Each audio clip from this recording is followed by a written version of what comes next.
Ahead of Prime Minister Modi's visit to Canada for the G7 summit, once again, the nexus between Pakistan and Khalistani groups has been exposed. There's a lot of debate around the Prime Minister's visit for the G7 summit to Canada amid conversations both in Canada and India on what the outcome of this summit and this visit can be at a time when relationships have barely started mending, if you can use that word, between India and Canada. I'm Barkha. You're with the Mocha story.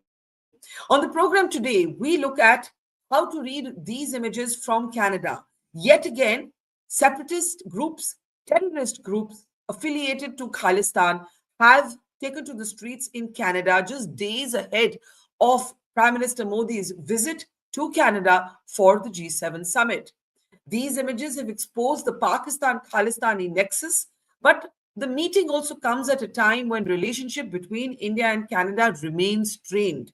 In fact, there's been a huge debate over whether Prime Minister Modi should have accepted this invitation, the invitation clearly coming under pressure from the other member countries who spoke about how India was simply too big to ignore.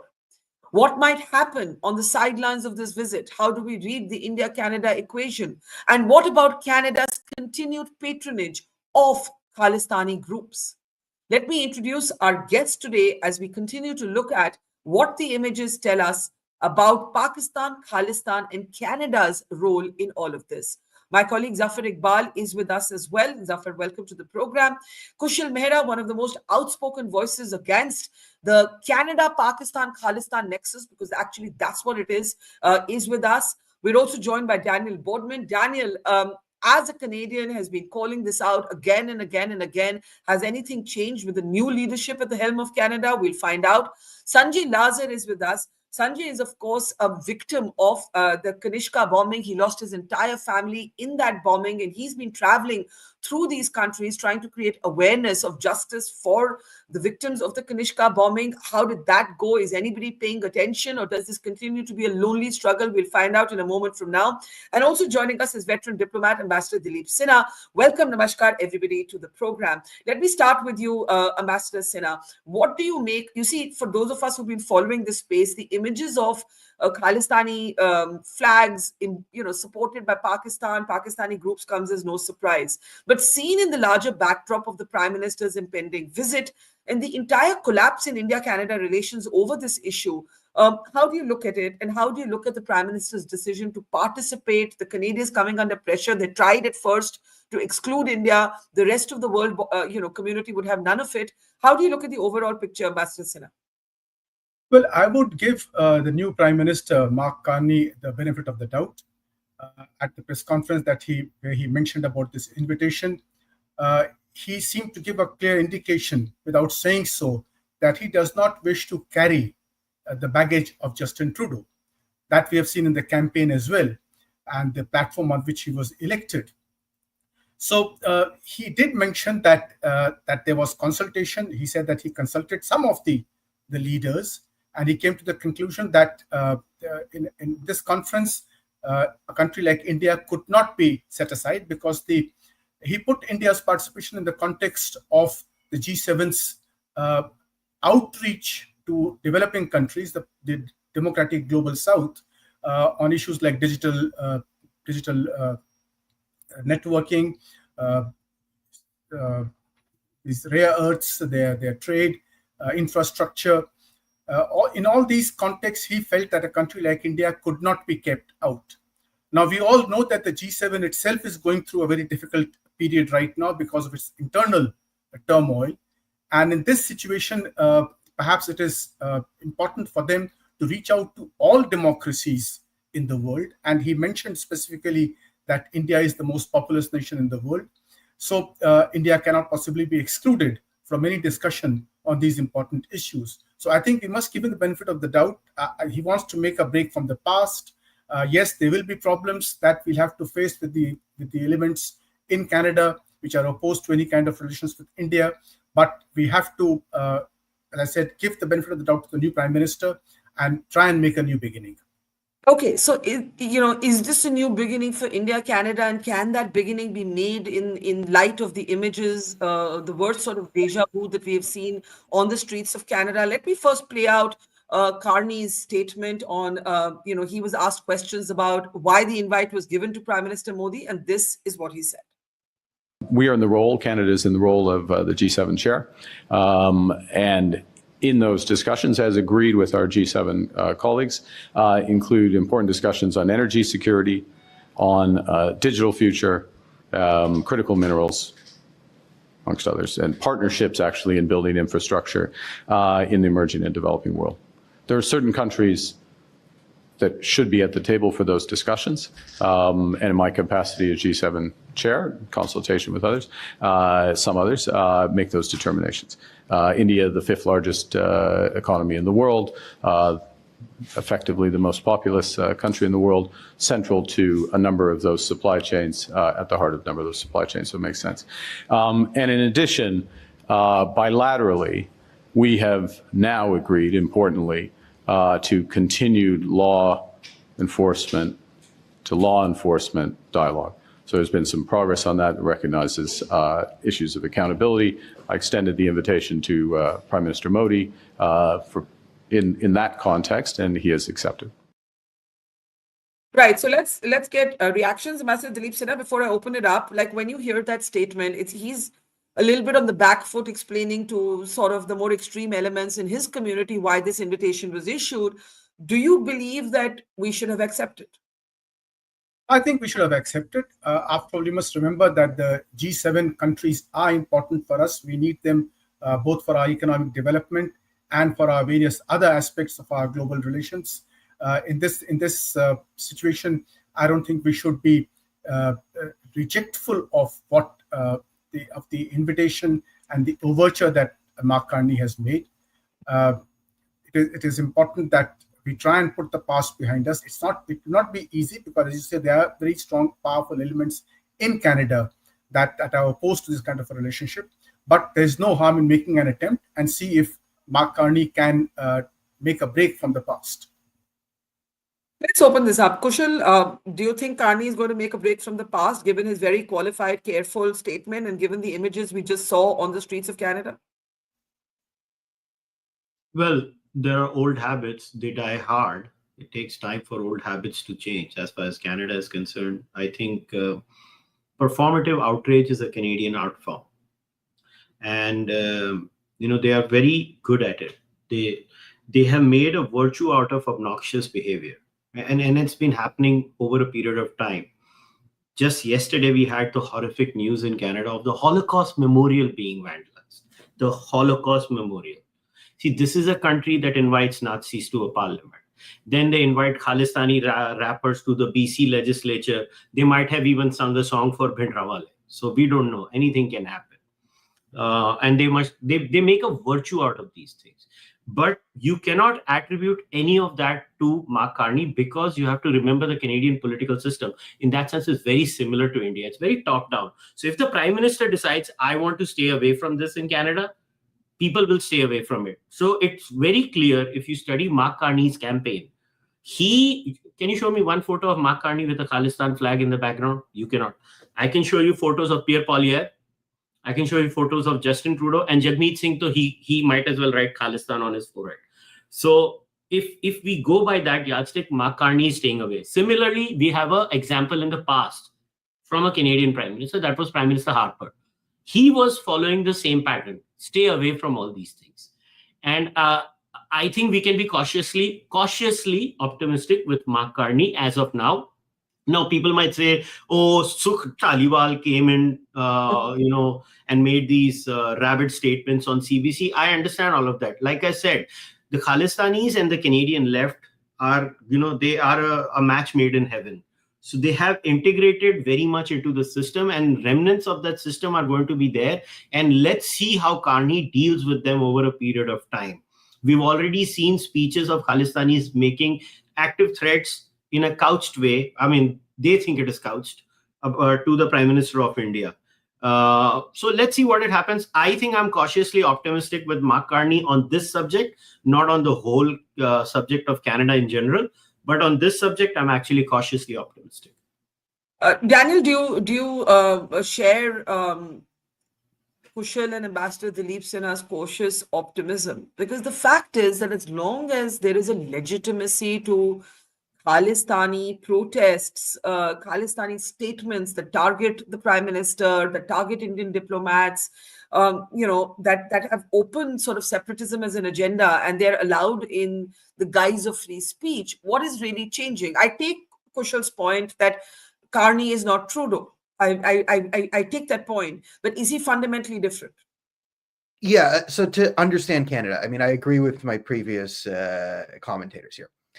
If you're looking at this of like, is Canada going to make a decision under Carney to choose like India over Pakistan or economic stability over lunatics raving around on the streets?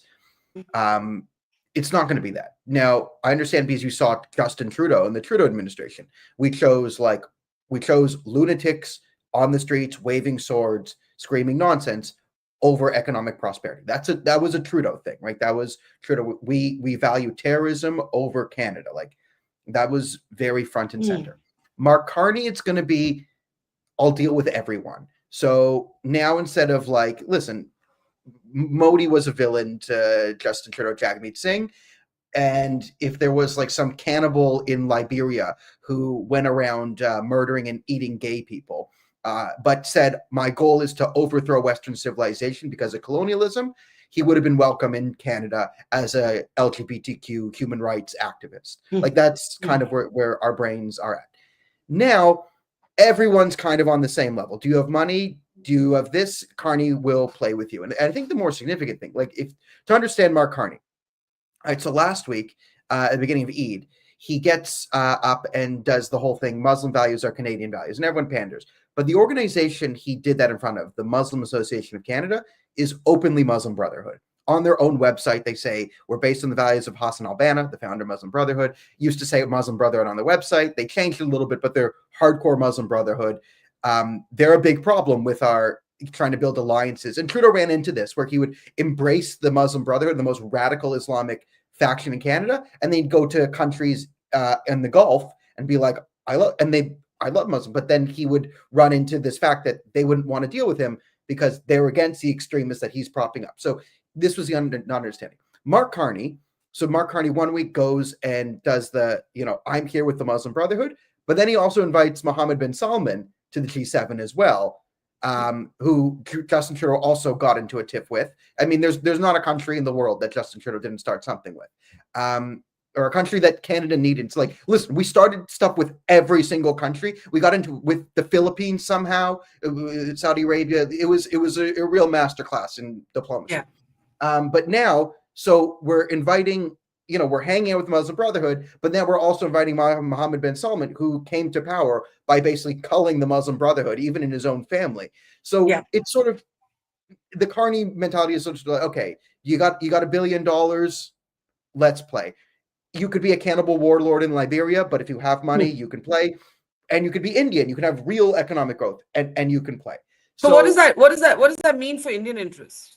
It means I think Indian interests and Canadian interests, like, they can work together. We could probably improve things, but I would never expect Canada under Mark Carney to do something like crack down on terrorism in the streets. There's going to be no crackdown on terrorism because we don't want that. But like, if you can play Mark Carney, the image Mark Carney wants to show is sort of like stability and economic prosperity. So the general way that Canadians deal with extremism on our streets, especially when liberals are in charge, is stick our heads in the sand and look the other way, because if we don't see it, it's not. It doesn't exist. It doesn't. Got it. So that's So as Kushal is saying in the chat, Mark Carney's main message is, I am not Trudeau, but is that enough for India? And I think that's the key point. And as Daniel just said, it clearly is not, and there is going to be no crackdown on these Khalistani groups. Sanjay, for you, this is personal, right? I mean, for every Indian it's personal, but for you, it's deeply personal as a victim of the Kanishka bombing, for which there has never been justice. And, there has almost been kind of convenient amnesia. And I know that you've undertaken a trip recently to try, as the anniversary of this bombing comes up, to try and drive home the need for justice here.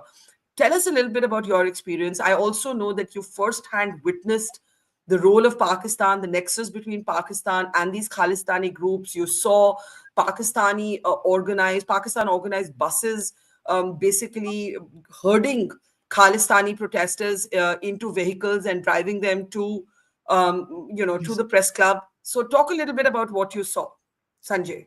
Thank you, Barkha. Yes, Kanishka, as everyone would know, is actually the forgotten tragedy, both in India and to a great extent in Canada.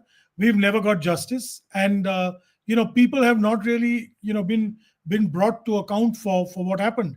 Yes, I lost my entire family, and I've dedicated this entire the last few years, but particularly this year, traveling around the world to talk to people, to bring into effect, let people remember what it was.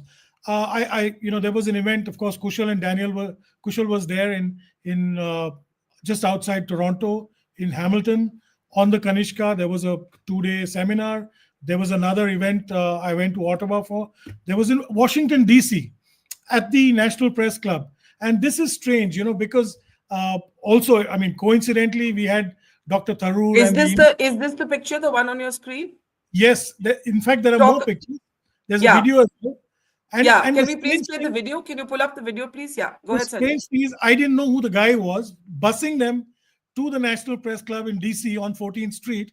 But they were screaming, and we were walking into the National Press Club. And, there's the bus. There's the bus. Yeah, you can see the Pakistani flag. It's in one of the there. You'll see the Pakistani flag. The guy I found out from Rohit, who's a Washington DC correspondent, he says that guy is a journalist, and they'd actually brought the Khalistanis to the National Press Club door on both doors, parked them down so that they could do this Khalistan Zindabad, kill Modi politics, kill Modi politics.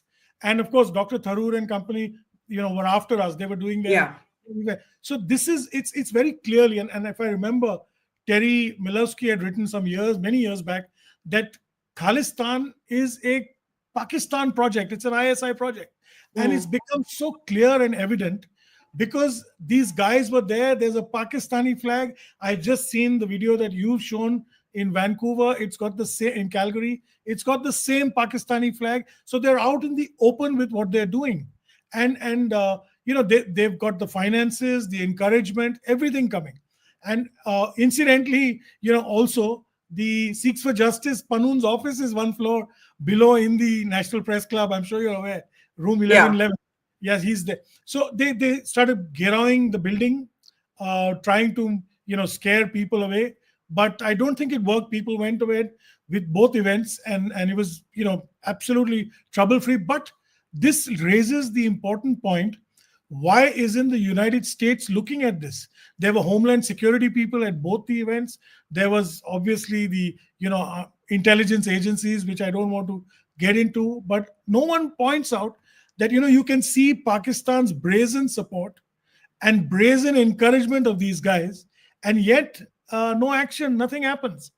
Pakistan is still, minting cryptocurrencies for the US business people, and there are deals happening. Their real estate. I don't think you probably have a Trump Tower there very soon. So it's quite troublesome for us. The other thing is Canada and Mark Carney's invitation. I welcome it. Though I know he's really done it, with a gun to his head, literally, with all the other 6 nations forcing it. But, it has to be understood. You can't have a G7 meet on trade and commerce and not have India. You can't have a meet on the global south and not have India. India has surpassed all G7 nations in GDP growth in 2024. We are the 4th largest economy. We consume more than 6 out of the 7 G7 nations. And we are the largest, top 5 defense spender after USA and Germany. So how can you have any meet on security or global south or Pacific cooperation without India? But can I ask you, Sanjay, before I go to Ambassador Sinha and also bring Zafar in, as a personal victim of the Kanishka bombing, imagine just for a moment, losing your entire family on board that plane that is blown up by Khalistani terrorists. what is the response you found as you tried to renew awareness around this issue and ask for justice and to bring the perpetrators to justice? What was the response in Canada? What was the response in the United States?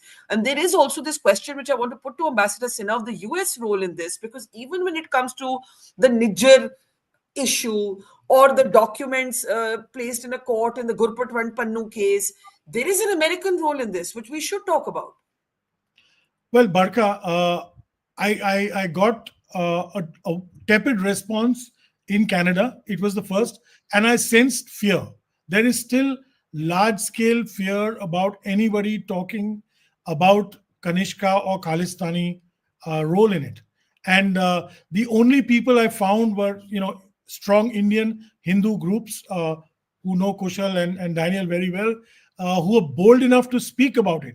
And which is one of the reasons why I find it necessary for me to constantly make trips back there to remind people that this happened. People want to forget, especially in Canada.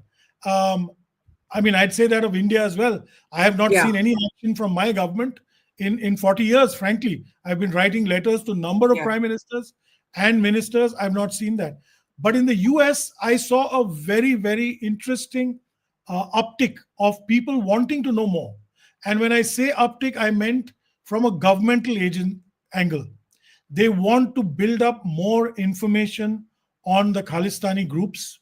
And this includes the intelligence agencies.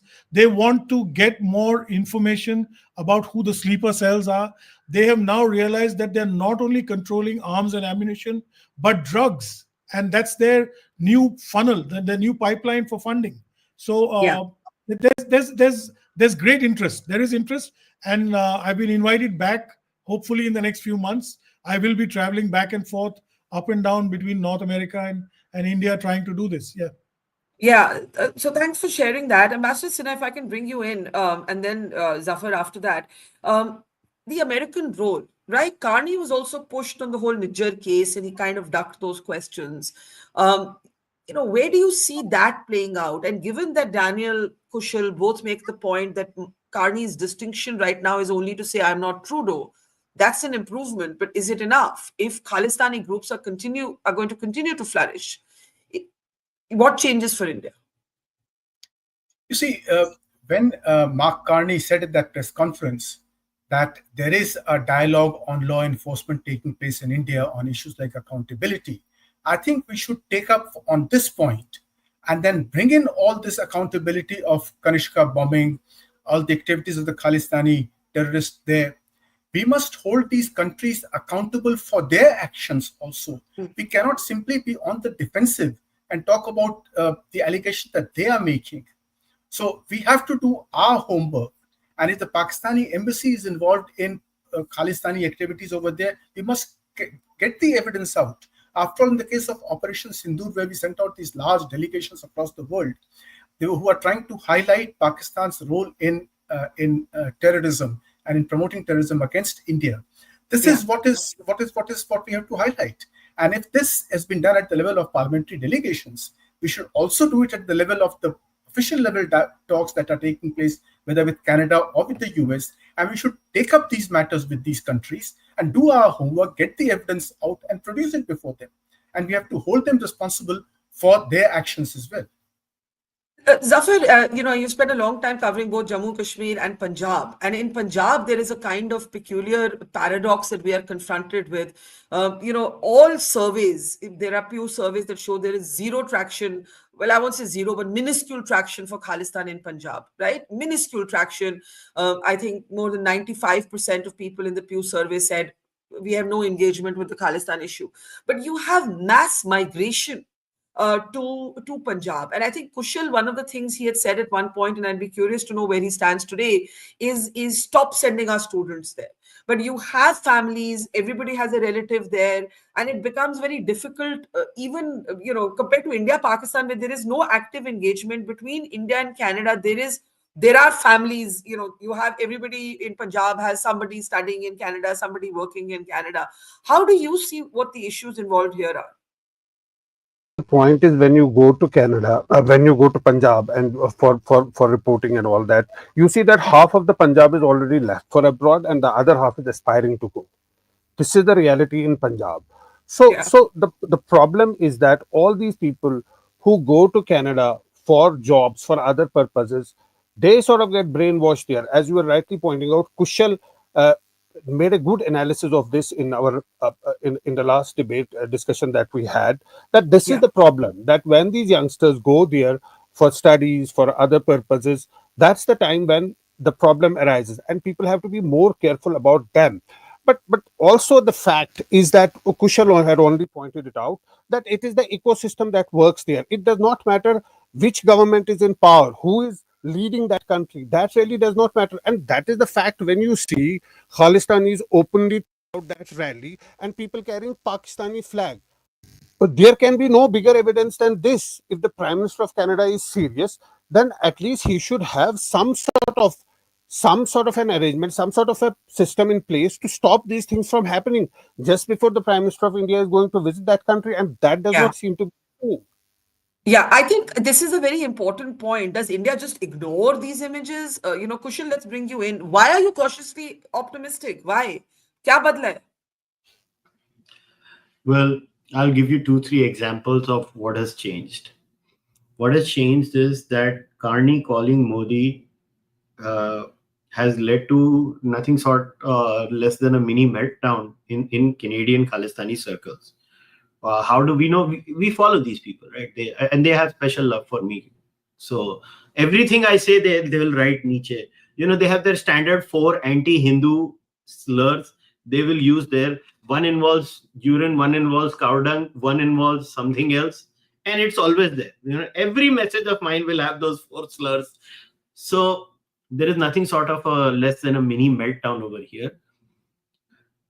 You have to live in Canada to understand how much of an effort it is to even call an Indian Prime Minister to a G7 summit. I am not exaggerating. It is actually a gigantic achievement that Mark Carney has done that. 2, we knew on Ambassador point, the statement issued by the Canadian Prime Minister was endorsed by the Indian side also. That means the security concerns, Ambassador Saab, are both Indian and Canadian. This is a dual statement. That means they have to look at our security concerns and we have to look at their security concerns. Now, what is interesting on the Canadian landscape is that until and unless, and on that student bit, yes, my stand has now slightly nuanced. Pehle I used to say, don't send your kids to Canada. Now I say, call your kids back to India. So it has improved even more. They say, please. But who is doing that? That's not the reality on the ground in The Punjab. number, See, both look things at- are true. Kushal, sorry to interrupt you, but both things are true. Minuscule traction for Khalistan in Punjab, yet some sort of economic, subcultural push towards Canada. Both of these things are happening simultaneously. So the number of applications to Canada, even in Punjab, has dropped. You can go and talk to immigration agents. There has been umpteen coverage of that. In fact, the number of people wanting to go to Canada in India overall has dropped. They don't want to go there. They are looking for other pastures. That is point number 1. Now, yes, there was this news report last week, a very unfortunate incident of a kid committing suicide because his Canada visa got rejected in Punjab. I know about that news, but that is the aberration, not the norm. It is changing now. It's not like see, the story is Punjab has a failed economy. Nobody wants to talk about that. All right. Punjabi politicians have failed Punjab, cutting across party lines. They have failed Punjab. Now, but I don't want to make this discussion about what is wrong with Punjab because that's not the aim. That's not the remit of this conversation. Yeah. Yeah. So so quickly, because I want to get Daniel, Sanjay, and Ambassador in. Why the optimism? Kya badla hai? You didn't answer that. Well, the optimism lies that it was impossible under a Justin Trudeau for Prime Minister Modi to be invited, even for a G7. I'm being very straight up. It was impossible for an election campaign to happen in Canada without a politician having a Khalistani picture in their background. It happened under Mark Carney. It was impossible under the last administration for CSIS to share active intelligence with RNAW. It has started happening. Okay. It has started happening. Daniel, do you agree? Do you agree that something has changed? Again, Kushal, political parties in Canada are cults of personality of the leader. Okay, the leader controls it. It has whip thing. There are checks and balances in power. Not a Canadian value. We might think we have it, but here's a Canadian political mentality. Here's a Canadian political mentality. We are so proud and so self-righteous that we know more on average about how American politics works than the average American, because we are smarter and better than them. But everyone who has that mentality has no idea how Canada works. Not a single clue how our own country works, but we're much better. It's okay. So understand that mentality. Okay. So it's cult of personality of the leader. Mark Carney is better than Justin Trudeau. So it's going, I'm not going to say it's going to be good. I'm not saying Canada is going to be your new best friend. Yeah. We are saying that the irritant that was Canada, which was on like maximum like scratchy thing inside your throat that you can't possibly to like just mild annoyance, right? And this is the state of Canada, that we're proud that we're just going to be a minor annoyance potentially. Like it's about progress, right? So yes, we might have been at negative 99.999% on a lot of things, but we're going up. So Canada, you're like, you're at negative 83% on the terrorism index. That's bad. The objective means, yes, but contrast to where Canada was 15 minutes ago, we're doing great. So So basically, it's like marginal changes, and the big change that both of you are identifying in serious terms, Ambassador Sinha, is that these flags won't be behind Carney in the way that they were behind Trudeau. My question is, when the Prime Minister is there, if we are to see aggressive Khalistani protests, and clearly Canada allows these protests, how are we going to, or how should we be responding? Well, I won't like to say that whether we are optimistic, cautiously, or otherwise. We have to be realistic about this. There is a genuine movement in Canada led by these Khalistanis. They suffered a bit of a setback in the last election, and there was a big change in the leadership from Trudeau to Carney. So we have to respond positively to the effort that Carney has made. We should not let him down at this stage. But yes, if tomorrow he doesn't respond to our concerns, then we'll have to go back to our own and protect our But can I ask you something? There's one thing that is different between when we were, in that stage of cold freeze with Trudeau and now, and that is that, I don't know if you would use the word tensions, but the disagreement with Trump over Operation Sindoor. He keeps, making this point about claiming a role for himself that we keep denying. Now, but Canada has had its own tensions with Trump. So there is all of this geopolitical churn also happening in North America. I'm just wondering, Ambassador, how you see that and our own tensions with the Trump administration over Operation Sindoor. Yeah, I referred to that when I said that the G7 itself is going through a series of problems internally. Correct. And in fact, the Canadians should thank Trump for making them realize that they are not exactly a fringe of on the American border, but a country in their own right. And they are at last kind of realizing that they need to assert their own nationalism.